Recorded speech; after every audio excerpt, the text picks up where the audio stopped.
Alright guys, welcome back to the video. So today is going to be a very busy day and none of it is really going to be taking place in the shop other than this initial part here. Because today I am delivering that king size bed frame and then in the afternoon I have to go down to a market that'll be at till about 10 o'clock tonight. So I wanted to quickly jump on here and talk about this bed frame project because this is kind of the last stage of it, is getting it to the customer. Now this is the first project where I have ever had to do a more intensive delivery. And so you might be wondering, well, what makes this more of an intense delivery than any of the other ones I've done in the past? Simply put, it is the fact that I had to rent a small U-Haul truck in order to actually move this thing safely and properly. So we're gonna keep the door closed because it's freezing this morning and I want to keep as much heat in here as possible. So the whole reason I had to rent that U-Haul truck is because of the headboard here.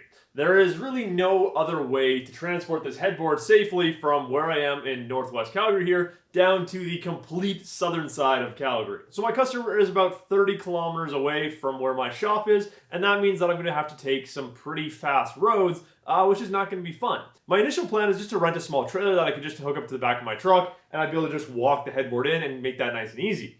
But the problem with a trailer is that it's going to bounce a lot along the road. The headboard will be bouncing in the back of the trailer there and moving all around, doing bad stuff to the actual headboard itself. So because the bed frame is not very heavy, there'd be a good chance that as you're driving 100 km/h down the highway, that trailer is going to be fishtailing, bouncing around, doing all kinds of crazy things because there's just no weight in it really. So that's where the small U-Haul truck comes in. Now this is not something I wanted to do. I've now taken the project from a point where I was making very little money on it to now I am making basically no money on it. Just because of everything I've had to do with this whole project has not gone over well. Right from the get-go, I already know that I didn't charge enough for just the amount of effort it takes to work in maple, so that's one thing. The materials ended up being way more expensive than I initially estimated. I ended up having to buy the track saw and that big long 10-foot track, so that was about $1,000 there. That pretty much ate up most of my profits. Then finally this U-Haul truck, just in the rental cost alone, I paid yesterday, I believe it was 160, 170, somewhere in there bucks. Then when I drop it off later today, I'm gonna have to fill up that gas tank and it's gonna be pretty expensive. So you guys might be wondering, well, how are you affording to do this full time if you're losing money on projects or not making a whole lot of money on projects? And the truth is that I mostly am working from my own savings. The only reason I've been able to do what I'm doing here is because I've been trying to make it work and I'm constantly just having to pivot and figure things out as I go along here. And so that's really the downside of what I'm doing here, is I don't really have anyone I can talk to for advice on this kind of stuff, because the nice thing would be if I knew a woodworker who actually did this stuff full time and had an actual functional business, they probably could have let me know that you should be charging for delivery, you should be charging for installation, you should be charging extras for this, you should be charging fees for that, all that little bit of money talk that comes into it, just to make sure that you're covering your butt. Because that's exactly what I didn't do on this project, is I accounted for just enough money to cover the project, not enough to actually cover my butt in case things went wrong. So that's one of the biggest lessons and takeaways from this project, is that I need to account for more money just in general on projects in order to make up for the things that can go wrong. So obviously things like buying the track saw, if I had to build this whole bed just to buy that track saw, that was a pretty good deal because that track saw is going to be an extremely useful tool to have around the shop anyway. So in that instance, that is a trade-off that I am willing to make. I traded most of my profits on this project for a very useful tool. So this is the first time that I'm actually delivering it to my customer's house and setting it up and doing all that stuff for them.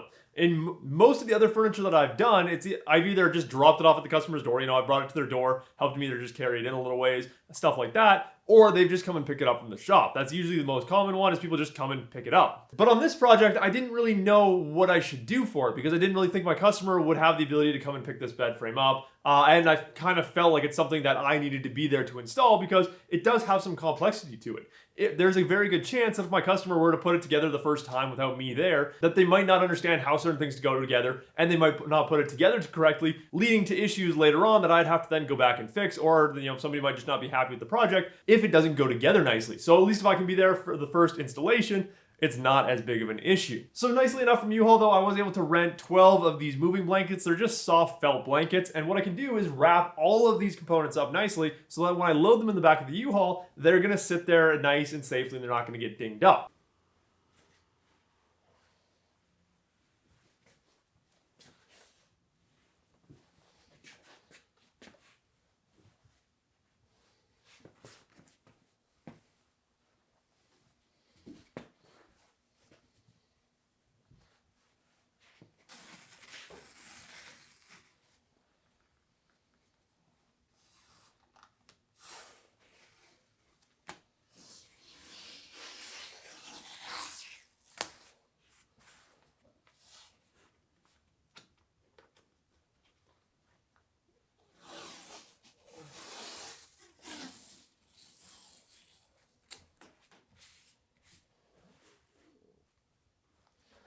Okay, so it's all wrapped up now. I should have double checked while I was at the rental place. They only gave me 7 blankets instead of the 12 that I was supposed to get. So I'm only going to be able to do 1 blanket on the side rails and the footboard, which kind of sucks. Then I'll use 3 on the headboard. I've got 1 over there right now, just covering the main part of the headboard. Then once I detach the headboard, we'll wrap blankets around the sides just to protect those legs from any banging or crashing from that. Then I'll lay the last one on the bed of the U-Haul that I can put the side rails and the footboard on so that they're sitting down somewhere nice and stable. And I think this is going to be plenty of protection. There is 2 layers of felt between the wood and the outside world, so they should be pretty well protected. This is going to be an extremely stressful move because not only the fact that I'm moving this so far, I'm renting the U-Haul, all that stuff. On top of that, this is maple. So any, if I have grime on my hands, if I accidentally touch it with my boot, anything like that, those little marks are going to show up just wonderfully. So I have to say that this really is one of those projects right from hell. There's not really anything good you can do to get out of a lot of the stressors with it, other than just suck it up and try your best to get along with it. And so the most important thing when you're delivering a piece of furniture, doing an install, anything like that, is to go through and collect whatever tools you possibly need.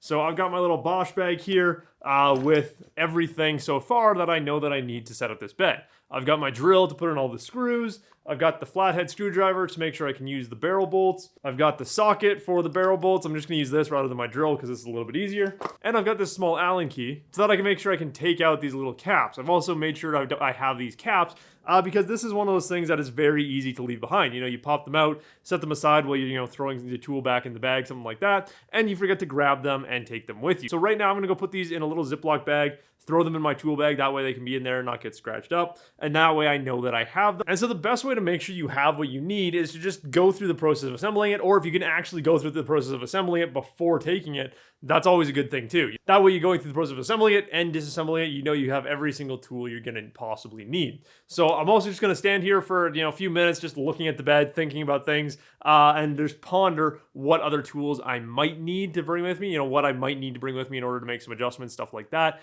just in case something is not sitting the way it's supposed to be sitting, because stuff like that can happen. Oh yeah, and by far the biggest thing to remember, drill bits. Make sure you have the right drill bit. This is a mistake I've made a couple times where I've shown up with like a Phillips bit and I've needed one of these Robertson bits. It's gonna happen. It's always gonna happen. All right, so that is it. The bed has now been delivered and the project is now completed. The final invoice has been sent and just waiting for final payment. So it's all good. The project is done. It's over with. We're moving on to the next thing, hopefully. So I'm just really glad to have that bed frame out of the shop now. That was taking up a whole bunch of space, and tomorrow I can come back to the shop and start doing some cleanup. So I was hoping to start a hand tool only box tomorrow. I'm gonna make some video along with, while I'm cleaning up the shop here, something like that, because I really need to spend a good day just getting the shop back and organized, getting the workbench back where it needs to be, all my tools back where they need to be, that kind of stuff. So that is going to be the thing here. So one thing that is interesting to mention about this delivery is that it actually went fairly easy compared to what I was expecting. I went into it with kind of worst case scenario expectations,